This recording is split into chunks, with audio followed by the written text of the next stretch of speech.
Hello दोस्तों, नमस्कार। मैं कमलेश कुमार आप सभी का बहुत बहुत स्वागत करता हूं अपनी यूट्यूब चैनल KRC, जहां सिलेक्शन एग्जिट है। दोस्तों, 2 दिन से आपकी वीडियो नहीं आ रही थी, उसके लिए माफ़ी चाहता हूं। थोड़ा काम में ज़्यादा बिजी हो गया था। तो चलिए आज हम लोग शुरू करते हैं फिर से समग्र इतिहास बुक से आधुनिक भारत का बहुत ही शानदार टॉपिक, स्वतंत्र भारत एवं भारत में संवैधानिक विकास कैसे हुआ, उसके बारे में आज हम लोग चर्चा करेंगे। तो चलिए बिना देरी किए हुए सेशन को आगे बढ़ाते हैं। स्वतंत्र भारत का इतिहास से आज का पहला क्वेश्चन है आप लोगों का। 15 अगस्त 1947 के बाद भारत का कौन सा भाग पुर्तगाल के अधीन रहा था? तो वो था गोवा। ठीक है।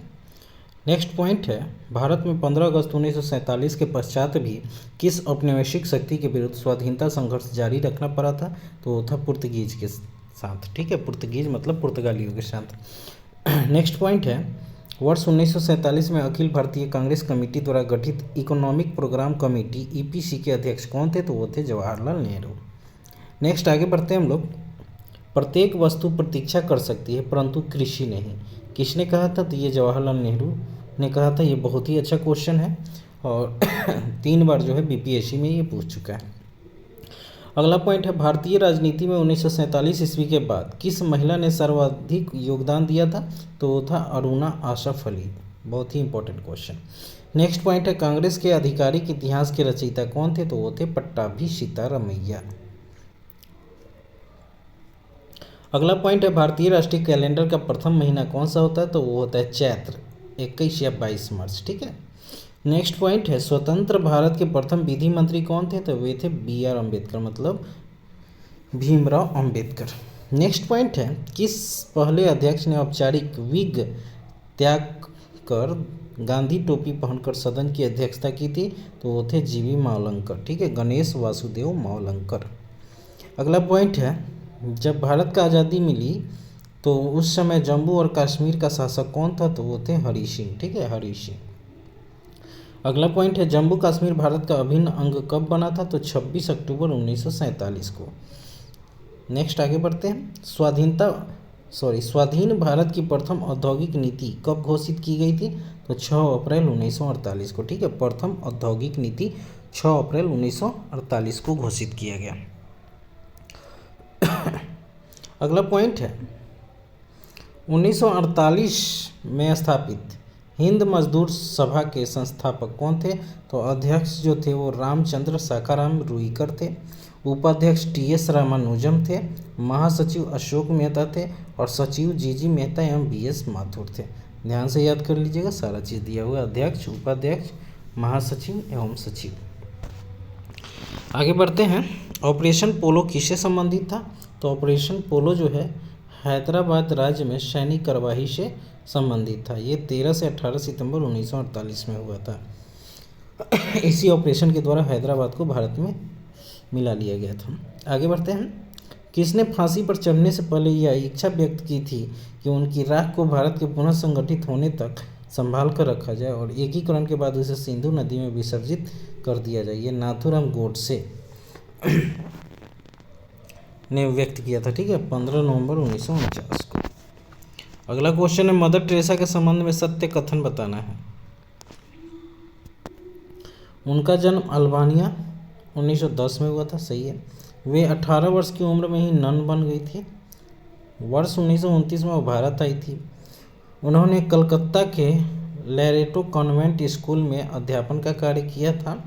मृत्यु के समय 5 सितंबर 1997 को वे भारत की नागरिक थी। ठीक है। नेक्स्ट पॉइंट है, मदर टेरेसा द्वारा स्थापित धर्म संघ क्या कहलाता था? तो मिशनरीज ऑफ चैरिटी 1950 में इन्होंने स्थापित किया था।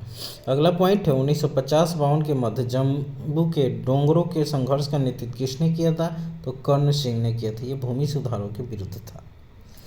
अब आगे बढ़ते हैं, अगला पॉइंट है, किसान मजदूर पार्टी एवं सोशलिस्ट पार्टी के संदर्भ में सत्य कथन क्या है? तो वर्ष 1991 में JV कृपलानी ने किसान मजदूर प्रजा पार्टी का गठन किया था। PC घोष एवं T प्रकाशम किसान मजदूर प्रजा पार्टी के सदस्य थे और 1952 में सोशलिस्ट पार्टी और किसान मजदूर प्रजा पार्टी विलय के परिणाम स्वरूप प्रजा सोशलिस्ट पार्टी का गठन किया गया। नेक्स्ट है, भारतीय संविधान का सर्वप्रथम संशोधन कब हुआ था? तो ये 1951 में हुआ था। ठीक है। भूदान आंदोलन किसने प्रारंभ किया था? तो भूदान आंदोलन जो था विनोबा भावे के द्वारा 18 अप्रैल 1951 ईस्वी को प्रारंभ किया गया था। ठीक है, 1951 ईस्वी को। नेक्स्ट पॉइंट है, वर्ष 1951 में भारतीय जनसंघ BJS की स्थापना किसने की थी? तो श्यामा प्रसाद मुखर्जी ने 21 अक्टूबर 1951 को। ठीक है। अगला पॉइंट है, भारत में आम चुनाव कब हुए थे? तो भारत में आम चुनाव 25 अक्टूबर 1951 से 21 फरवरी 1952 तक चले थे। नेक्स्ट पॉइंट है, राज्य पुनर्गठन आयोग का अध्यक्ष कौन था? तो वो थे फजल अली। ठीक है। आगे बढ़ते हैं, भारतीय संघ के राज्यों के पुनर्गठन के प्रश्न की जांच के लिए 1953 में भारत सरकार द्वारा नियुक्त किए गए कमीशन के सदस्य थे फजल अली अध्यक्ष, पंडित हृदयनाथ कुंजरू एवं KM पनिक्कर थे। ठीक है। एयर इंडिया का राष्ट्रीयकरण कब किया गया और यह राष्ट्रीयकरण का वाहक बन गया था?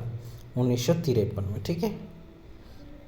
नेक्स्ट पॉइंट है, फ्रांसीसी शासन के 280 वर्षों के बाद 1954 में कौन सा क्षेत्र भारत के केंद्र शासित प्रदेश बना? तो वो था पुदुचेरी। 1 नवंबर 1954 को बना था। ठीक है। अगला पॉइंट है, भारत का उस समय सबसे बड़ा bank imperial bank of India, जिसका नाम बदलकर भारतीय स्टेट बैंक, कब रखा गया था? तो ये 1 जुलाई 1955 को। ठीक है, 1 जुलाई 1955 को। नेक्स्ट है,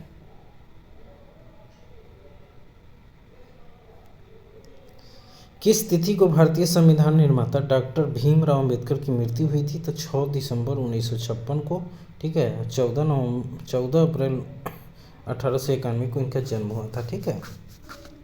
अगला पॉइंट है, भारत के किस प्रांत में सर्वप्रथम साम्यवादी सरकार की स्थापना की गई थी? तो केरल में 1957 में। ठीक है। अगला पॉइंट है, national book trust government of India द्वारा कब स्थापित किया गया था? तो 1 अगस्त 1947 को। आगे बढ़ते हैं, स्वतंत्र पूर्व बिहार की वर्चस्वशाली जाति कौन थी? तो वो भूमिहार, राजपूत तथा कास्ते थे। ठीक है।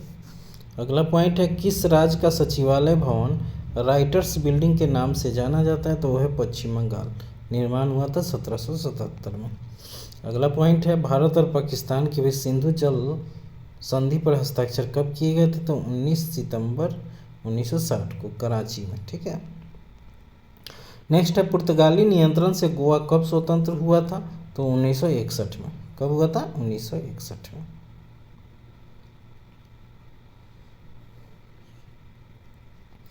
नेक्स्ट पॉइंट है, विश्व में शांति और आपसी सहयोग स्थापित करने के लिए नेहरू जी ने कौन सी सिद्धांत प्रस्तुत किया था?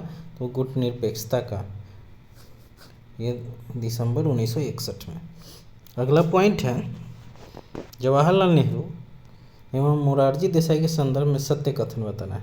तो जवाहरलाल नेहरू मृत्यु के समय भारत के प्रधानमंत्री की 4थी पदावधि में थे। जवाहरलाल नेहरू संसद सदस्य के रूप में इलाहाबाद के फूलपुर संसदीय क्षेत्र का प्रतिनिधित्व करते थे। भारत के प्रथम गैर कांग्रेसी प्रधानमंत्री वर्ष 1977 में पद पर नियुक्त हुए मोरारजी देसाई 24 मार्च 1977 में। ठीक है, ये सभी कथन सही है। अगला पॉइंट है, किस वर्ष भारतीय साम्यवादी दल मार्क्सवादी एक अलग राजनीतिक दल बना था? तो वर्ष 1964 में।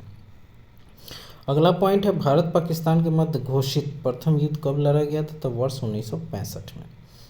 नेक्स्ट पॉइंट, भारत में राष्ट्रीय श्रम आयोग का गठन कब किया गया था?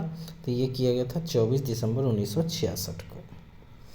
नेक्स्ट है, प्रजातांत्रिक समाजवाद की अवधारणा को किसने विकसित किया था? तो जवाहरलाल नेहरू। नेक्स्ट पॉइंट है, मद्रास राज्य का नाम तमिलनाडु में कब बदला गया था? तो वर्ष 1968 में। ठीक है, तब मद्रास का नाम तमिलनाडु 1968 में हुआ। किसान दिवस कब मनाया जाता है? तो ये 23 दिसंबर को मनाया जाता है, चौधरी चरण सिंह के जन्म दिवस पर। ठीक है। अगला पॉइंट है, भारत पाकिस्तान के किस युद्ध के पश्चात बांग्लादेश एक स्वतंत्र राष्ट्र के रूप में स्थापित हुआ? तो 16 दिसंबर 1971 को। अगला पॉइंट है, भारत और पाकिस्तान के बीच शिमला समझौता को कब हस्ताक्षरित हुआ था? तो 1972 में। नेक्स्ट है, ग्रामीण स्थानीय स्वशासन पंचायती राज नामांकन किस भारतीय नेता के सुझाव का परिणाम था? तो MK गांधी, महात्मा गांधी। ठीक है। नेफा को कालांतर में किस राज्य के साथ समरीकृत किया गया था? तो ये अरुणाचल प्रदेश था। ठीक है, अरुणाचल प्रदेश। अगला पॉइंट है 1984 में सिखों पर जो अत्याचार किया गया उसे न्याय संगत ठहराते हुए किस नेता ने यह कहा था कि जब बड़ा पेड़ गिरता है तो कुछ अनहोनी होती है? ये राजीव गांधी ने कहा था। ठीक है। अगला पॉइंट है भारत में राष्ट्रीय मानवाधिकार आयोग का गठन कब किया गया था? 12 अक्टूबर 1993 को। 12 अक्टूबर 1993 को। भारत ने ऑपरेशन विजय किस देश के विरुद्ध चलाया था? तो पाकिस्तान के विरुद्ध कारगिल संघर्ष के समय 1999 में। ठीक है, ऑपरेशन विजय। अगला पॉइंट है भारत सरकार द्वारा राष्ट्रीय जनसंख्या आयोग का गठन कब किया गया था? तो वर्ष 2000 में। नेक्स्ट पॉइंट है राष्ट्रीय कृषक आयोग का गठन कब किया गया था? तो 18 नवंबर 2004 को। 18 नवंबर 2004 को। अगला पॉइंट है ऋग्वेद पांडुलिपि किस वर्ष में यूनेस्को की memory of the world register में शामिल की गई थी? तो 2007 में। 30 पांडुलिपि। ठीक है, 30 पांडुलिपि को शामिल किया गया था।